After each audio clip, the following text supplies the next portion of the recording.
Universal law of gravitation. Newton ने क्या बोला, ये एक ऑब्जेक्ट है, ये दूसरा ऑब्जेक्ट है, इसका कुछ तो मास है, इसका भी कुछ तो मास है। मास मतलब तुम लोग साधारण भाषा में वजन, लेकिन हालांकि वजन मास थोड़े अलग होते हैं, लेकिन साधारण भाषा में वजन। ये दोनों ऑब्जेक्ट एक दूसरे को कितना फोर्स के साथ अट्रैक्ट करेंगे, it is directly proportional to the product of masses of these two objects. इतना बात ध्यान में रखो। And it is inversely proportional to the square of distance between them. ये दो ऑब्जेक्ट है ना, इनके बीच में जो डिस्टेंस है उसका square, it is inversely proportional to the square of distance between them.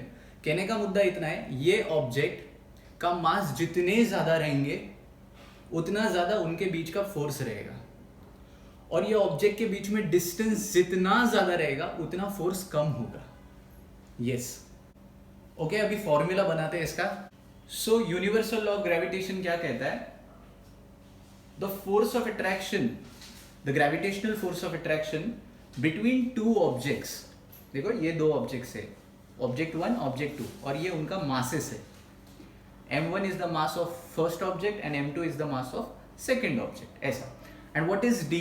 d is the distance between two objects. Let's say यहाँ पे ऑब्जेक्ट 1 है जिसका मास m1 है, और ये ऑब्जेक्ट 2 है जिसका मास m2 है। ये छोटा भी एक छोटा हो सकता है, एक बड़ा हो सकता है, व्हाटएवर इट इज। और दोनों ऑब्जेक्ट्स का कुछ तो सेंटर रहेगा, तो ये उसका सेंटर है, ये सेकेंड ऑब्जेक्ट का सेंटर है। ऑब्जेक्ट्स के सेंटर को अगर हम लोग स्ट्रेट लाइन से कनेक्ट कर देते हैं ना, तो यहाँ पे डिस्टेंस d मिलता है अपने को। Got it? Yes. So what universal law of gravitation states, it states that the force of attraction between two objects is directly proportional to the product of their masses and inversely proportional to the square of distance between them.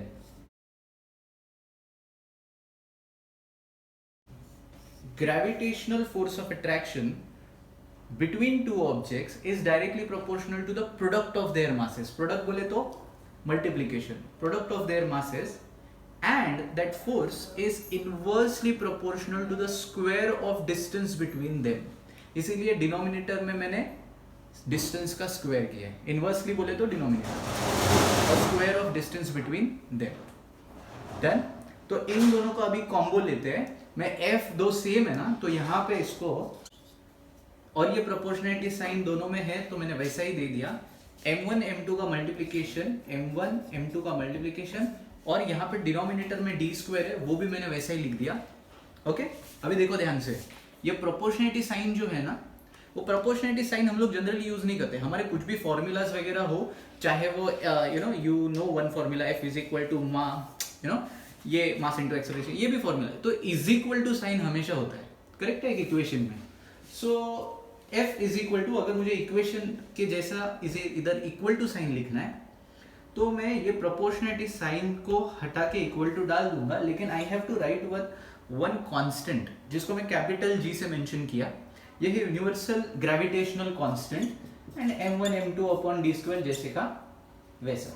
That's it. So this is our final formula, and ये तो एक law हो गया, उसका formula हो गया। लेकिन इसके आगे अगर तुमको जो भी डाउट्स आता है, जो जो टॉपिक्स में तुम लोग चाहते हो कि सर आप कवर करो, तो नीचे मैंने नंबर दिया है मेरा, उस पर आप कॉल करके या व्हाट्सएप पे मुझे आप डिटेल्स भेजो कि सर ये टॉपिक्स कवर करो, या तो चैट बॉक्स में लिखा, नीचे वीडियो के नीचे चैट बॉक्स में, कमेंट बॉक्स में लिखा तो भी चलेगा।